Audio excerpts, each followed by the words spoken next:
गांव के पास वाले जंगल में एक चतुर और नटखट चिड़िया रहती थी जिसका नाम था चिक्की।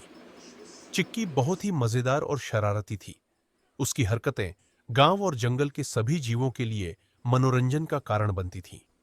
चिक्की हमेशा कुछ न कुछ नया करने की सोचती रहती थी और उसकी शरारतें सबके चेहरे पर मुस्कान ला देती थीं। एक दिन चिक्की ने सोचा कि आज कुछ अलग किया जाए। उसने अपनी सबसे अच्छी दोस्त मैना को बुलाया और कहा। मैना, आज कुछ मजेदार करते हैं। मैना ने पूछा।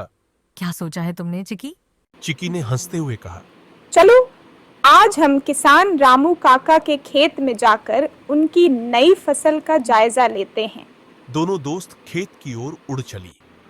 वहां पहुंचकर उन्होंने देखा कि रामू काका ने ताजे मक्के के पौधे लगाए हैं।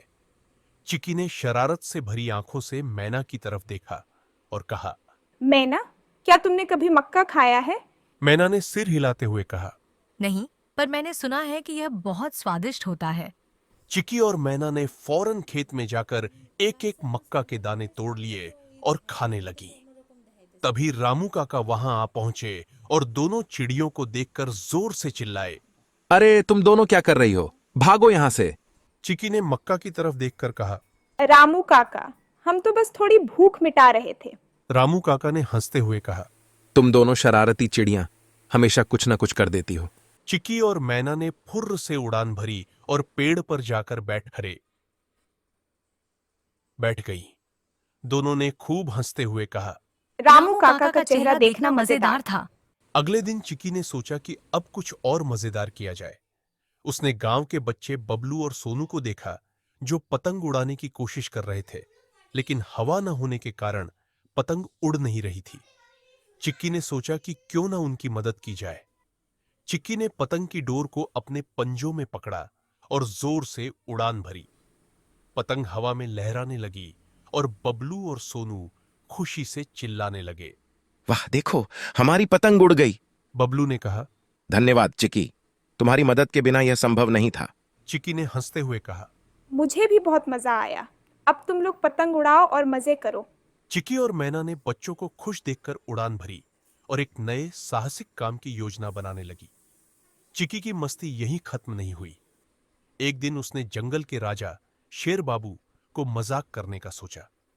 शेर बाबू एक पेड़ के नीचे आराम कर रहे थे।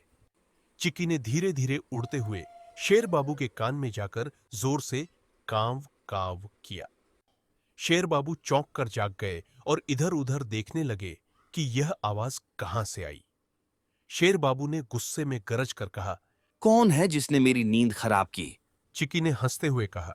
मुझे माफ कर दो शेर बाबू, मैंने सिर्फ मजाक किया था।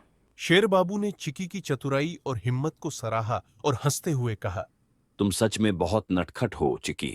चिक्की की शरारतें पूरे गांव और जंगल में मशहूर हो गई। सभी ने उसे प्यार से चतुर चिक्की कहना शुरू कर दिया। उसकी हरकतों ने सबको हंसाया और उसके दोस्त हर दिन उसकी नई शरारतों का इंतजार करने लगे। चिक्की ने भी अपने दोस्तों के साथ मिलकर मस्ती भरी जिंदगी जी और हमेशा सभी को हंसाती रही।